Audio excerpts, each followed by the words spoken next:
Welcome back to Nourishing Maine. I'm Mary Kate Rennie.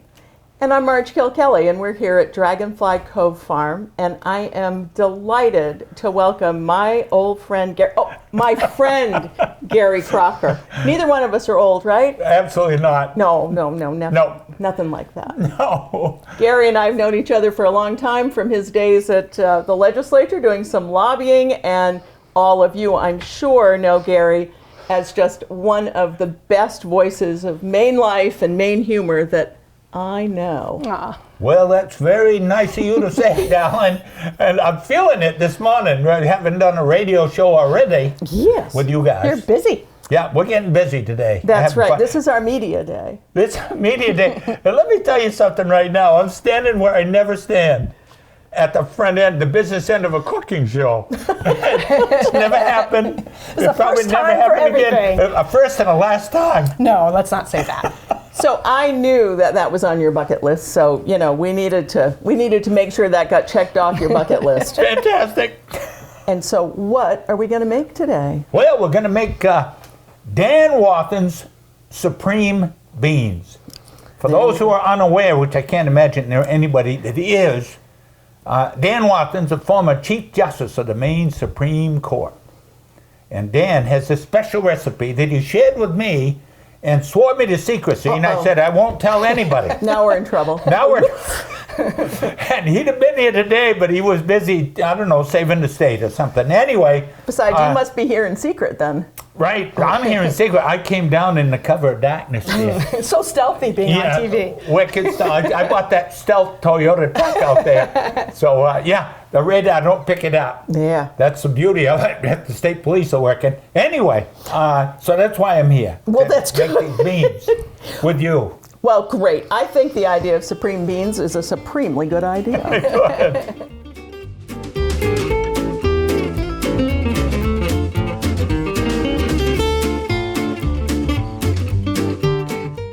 And there's a couple of things about baked beans. I mean, all of us certainly have had baked beans, but a couple of things that in doing some reading last night, for example, you know, we think of, well, Boston baked beans. And one of the differences that I read is that Boston beans are always navy beans, so the really small, what we would call pea beans. And in northern New England, where we are, the folks decided that they wanted larger beans. And actually, the Jacob's cattle beans that we're going to be using today are a product of Maine. And one of the things I read was that they're very common in Maine, but not so much available in other places. So I think the rest of the country is missing out. Is that true? Mm. Yeah. They're so beautiful. They are. They are. Pre-soaking and pre-cooking. They're just beautiful. Yeah, so that's what the beans look like when they come out of the bag. And if you remember from the Joe Way a few months ago, you always have to take a bag of beans and check them to make sure that, you know, that there aren't any stones in them, because even though they're very carefully processed, you know, a little tiny stone could be the same size and sneak through. Mm-hmm. And one of the first things that we're going to do with these beans, and I already did it last night because I didn't want you to have to come down in the middle of the night. So well, I did it. Anyway. Well, cover darkness, but anyway. And soaking beans is like watching paint dry. It's, yeah. You know, we'll definitely explain how you soak and also cook before you do it, but. Yeah, and so if you look at the difference, if you want to lift up that. Of course. Yeah.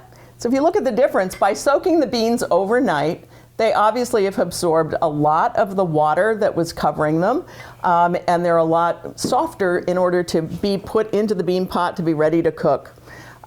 So soaking the beans overnight is a really important step in making your real baked beans. I'm getting more excited by the minute here. Well, you should, because they're going to be delicious. Do we have to peel them or anything?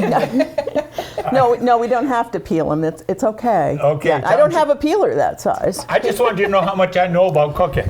Well, and is this a traditional, I mean, this is definitely a traditional bean pot, but is the quantity, of course, you know, to fill this particular pot? This pot will hold 2 pounds of beans. Soaked beans very nicely. It's a lot. With some onion and the other things that we're going to put in it. And when they cook, it'll be just right to the shoulder of this bean pot, which is perfect also for ladling them out. So that they're ready to go. They're not ready yet. Not ready yet. And so what we're going to do today is actually put together a pot of beans that will be absolutely lovely. And then we'll talk about some of the things that go with beans for a great bean supper. And a little history about that as well, which is all news to me. It's very fascinating. I mean, there are still bean suppers in Maine to this day.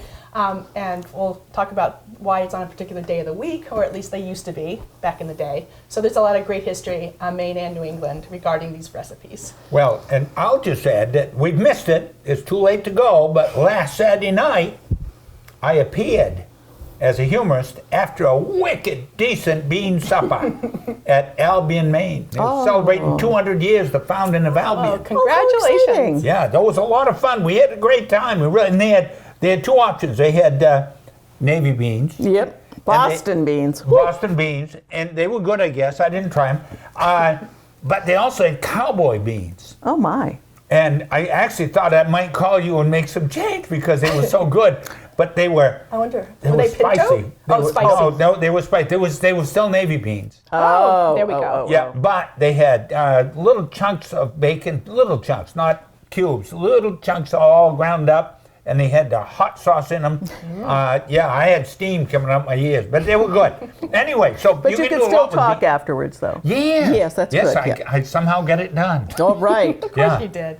So in this recipe, we are using 2 pounds of Jacob cattle beans, which I did soak last night. And the first thing we're going to do in our lovely bean pot is we've taken an onion, just 1 onion. Now, you know me, if it were my recipe, there'd be like probably 4 onions. But just 1 onion, and we've cut it in quarters, and we're going to put that in the bottom of the bean pot. And then we're also going to put, this is a new one for me, 3 cloves of garlic. Yeah. And not crushed. And not crushed, just whole garlic Whole right garlic. in there. That's what Dan said. That's what he said. So if this doesn't work, we get to call him, right? We call him. Okay. I'm going to call him right off the bench right now. Get him And we down better there. follow the rules if these are the supreme beans from the That's Supreme right. Court Justice. And so now we're going to Scoop?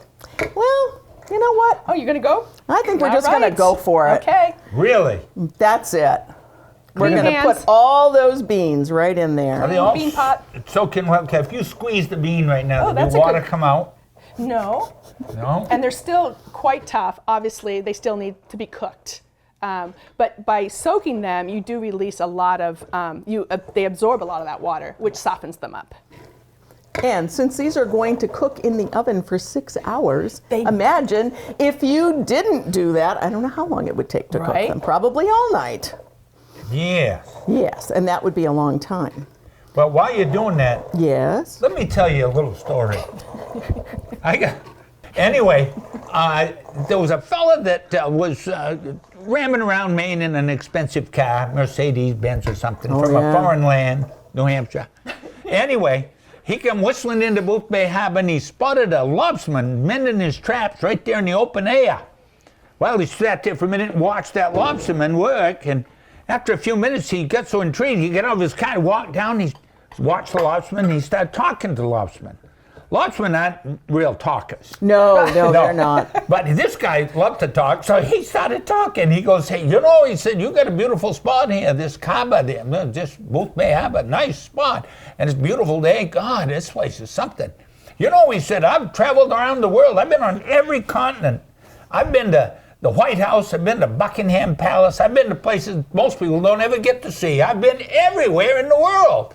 I'm just curious, he says. A man like you, a lobsterman, you travel much? Lobsterman looked up from his work and said, I didn't have to. I was born here. So he finally found the center of the universe. That's and good for him. He was older and wiser. Now That's it. I think he bought a house that day. There you go. Booth Bay Harbor, where I grew up. Yeah, where your There it is. hometown. So now that we have the beans in here and a good story to follow, we're going to take a ½ pound of bacon and we're going to put in here. And the Justice Wathen, was very clear that the bacon we should use is a peppered bacon. And this is a peppered bacon from Morse's sauerkraut. And that was what he uses for his special beans. So that's what we've got, is a ½ pound of bacon in here. And it smells so good. Oh, it does. Doesn't it though? Wicked. Let's not Already? even cook it. Let's go right at it right now. You can't do that. You go first. You can't do that. So next, Mary Kate, I'm going to have you put the molasses into the cup. All right. And so what we have is 1 cup of molasses. It's so beautiful. Isn't it? I love molasses. Yeah. So it's It looks interesting. like cream has risen to the top. Yeah. When Native Americans cooked beans, they used honey as the sweetener. And in colonial times, it was switched to molasses because molasses was an offshoot, obviously, of the sugar trade, and there was a lot of molasses available. So people started using molasses in their beans. And We're going to add some hot water to this, right up to the 2-cup line. I saw how hard that was to drain off there because it runs pretty slow. That's where that saying comes from, slower than molasses running uphill in January. And it's not even January. I know. Imagine on a cold day. That would have been wicked. Yeah, we'd have been here a while. We would have been here. We would have done the whole show just waiting for the molasses to go. Absolutely. I'm Would have going to been melt it awful. off of this spatula. Mary Kate's pretty sharp here. She's very good. She hasn't made a mess yet. No. I'm very She left-handed, cleans up you see. after. Look at I'm almost knocking you out. There we go. So one of the other things about beans that was interesting when I was doing the reading is that I just remember, obviously, beans on Saturday night. Yep. And then for Sunday morning breakfast, we would often have eggs and hash browns and toast and beans. And I don't know, it just always seemed like the thing to do. I found out why. Why? Well, during colonial times, people were prohibited from cooking on the Sabbath. And so they would get the beans cooked on Saturday. They would have beans on Saturday night, but then the beans were available for them to eat on Sunday. And I just had no idea. No idea. And clearly, the traditional bean supper, is alive today, but they're not restricted to Sundays. No. But what a great history. Yeah. Yeah. Sharing your beans to make sure everybody gets a bite. And the other thing I read was you're going to put the mustard and the sugar in there. How much mustard? Dry mustard? Yeah, we're going to put in 1 tablespoon of dry mustard and give it a good Sure, okay. Might want to use a whisk, but it'll all dissolve. It'll all in the bean dissolve. pot. What we're making is a nice syrup that we're going to pour over the beans, and then we're going to add water to just the top of this bacon. Great. Oh, doesn't that look good? And now you can put in the brown Brown sugar. sugar and molasses. The other thing I read about in terms of cooking baked beans is you can imagine that if you were, in a home where in order to make baked beans you had to have the fireplace going all day, it would be kind of a problem. For sure. And so in some towns, people would take their bean pot and they would put their particular bean recipe in it and take it down to the local tavern and have it in the oven there. And then at night, they'd go pick it up. I love that. I love that idea. Oh. Isn't that just cool? And again, they're going to cook for a long, long time, so. Yes, they are. Can you use something besides bacon? Yes, you can use salt pork. Oh. And a lot of people do use salt pork. And I bet Joe has some thoughts about that. Oh, let's find out. Good idea.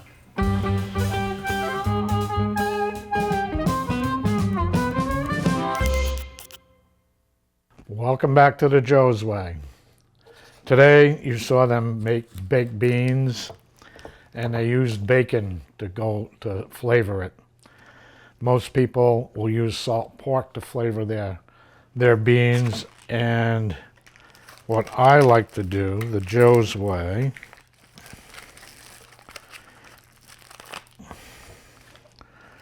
and then what I do is you have 2 sides. You usually have one with the flesh on it and one with the fat. I usually cut the fat side. And you cut this down, not all the way through. You just cut it down and you hatch it basically. And what you're doing is you're opening up more surface area for your beans and liquid to pick up flavor from the salt pork. And when you're doing beans also, before you even cook them or float them in or soak them in the water, is you should pour through them, put them on a cookie sheet and pour through them and look for little stones and stuff that you can get rid of. Now you can see by doing this, we have a whole lot more surface area for flavoring your beans, and that's the Joe way. And thank you. See you next time.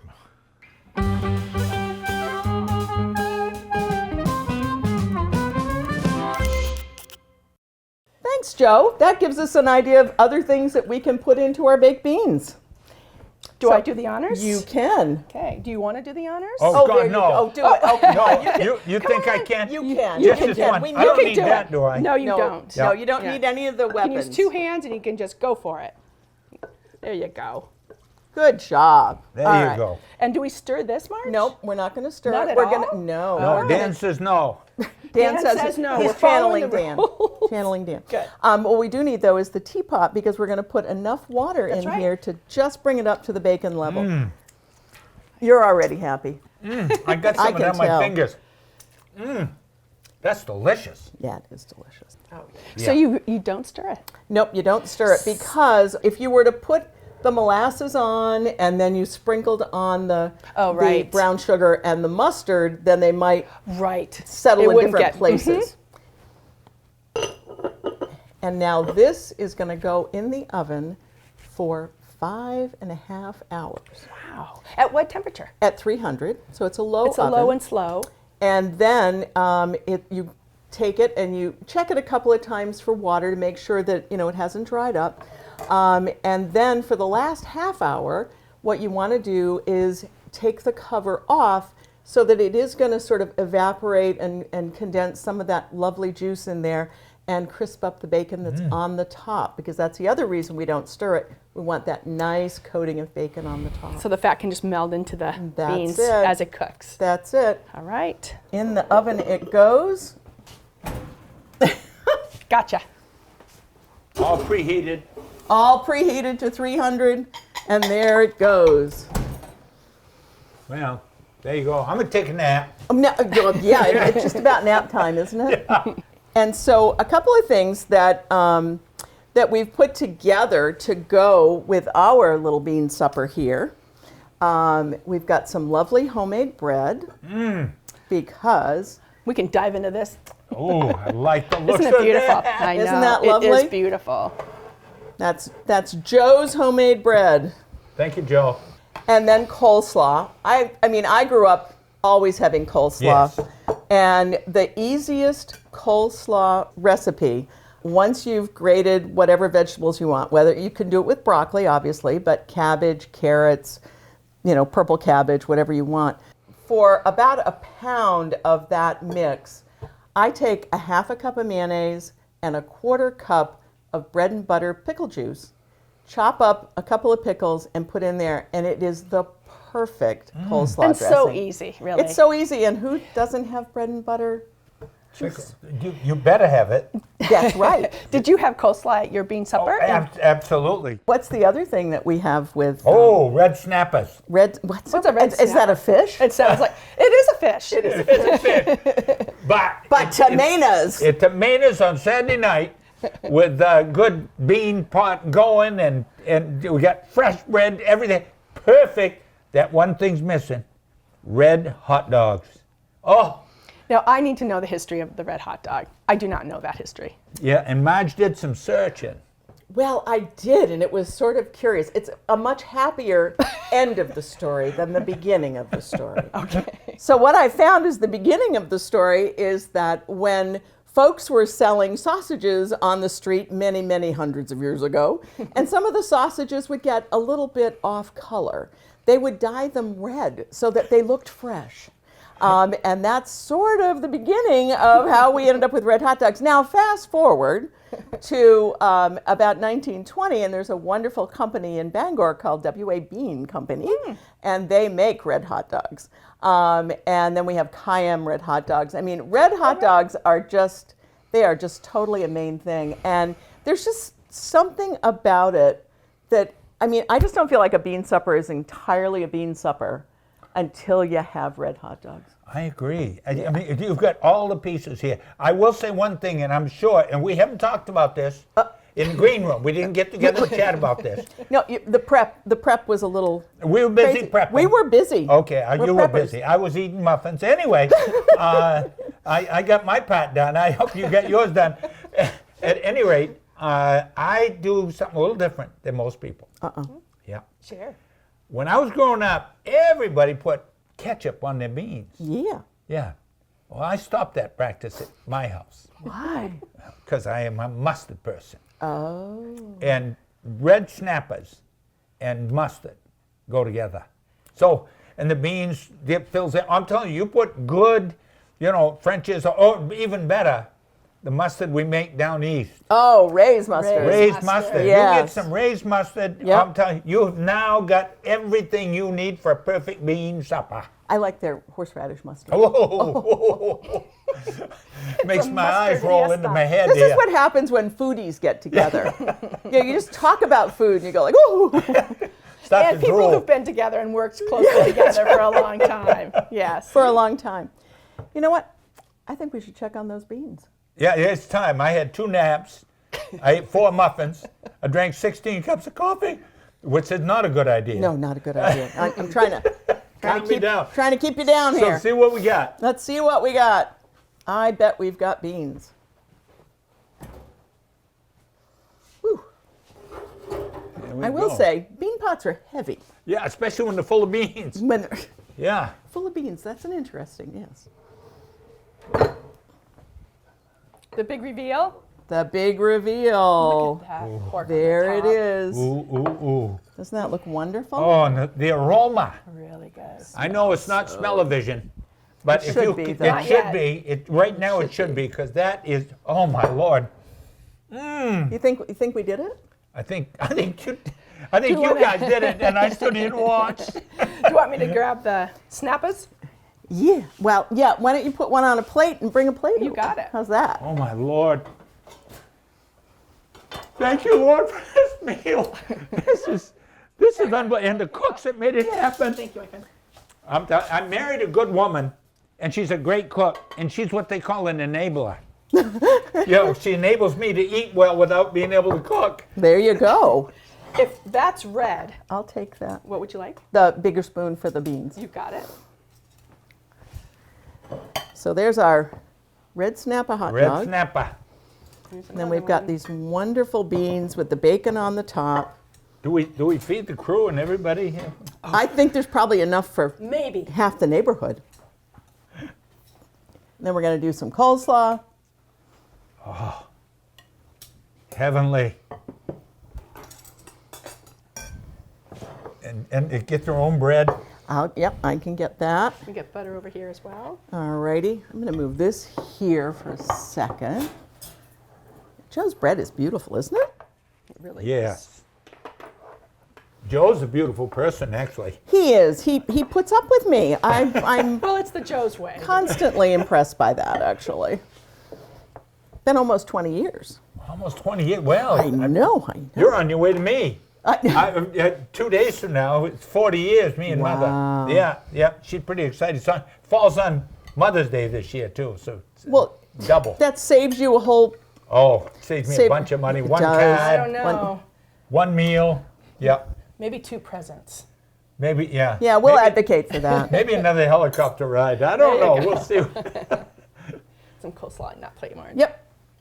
I got you. So what do? We don't eat in front of people. We have do. to. We have We've got to. Oh, my We Lord. just take a little nibble. We got to try it. We need to make sure that people know that this is delicious.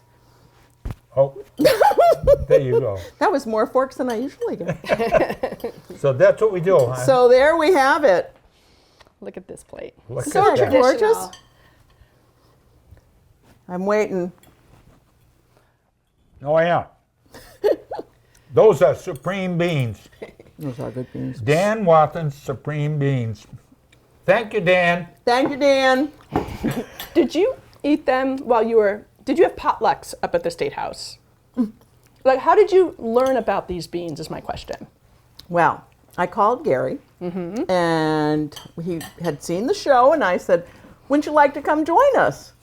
And he said, well, you know, I don't cook a lot of things, but he said, I know how to make Dan Wathen's beans. And I said, well, that's Here perfect. We haven't done beans yet. Sounds great. How fun. What do you think of the coleslaw?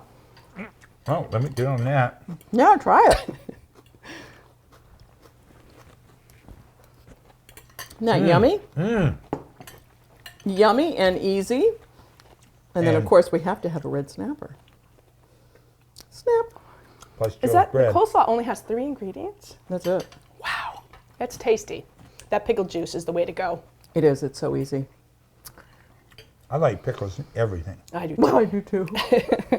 I know. Too bad it was later in the year. I'd have some pickle relish. Okay. Well, You get to You'll come have back. to come back. I'm going to have to. Well, I'm going to live here from now on anyway. Gary's moving in.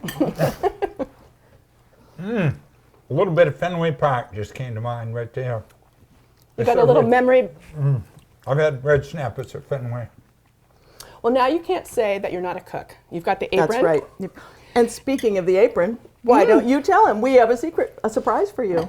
You get to keep this apron. Wow. Yes. Thank you for being a guest on our show. Well, you're welcome. We hope you come back. Well, thank you. I might have to cook then at home. Well, there you go. Well, you can just wear it too, and make people think you cook. There you go. I mean, you are, after all, an unregistered Maine guide. I'm the chief unregistered Maine guide.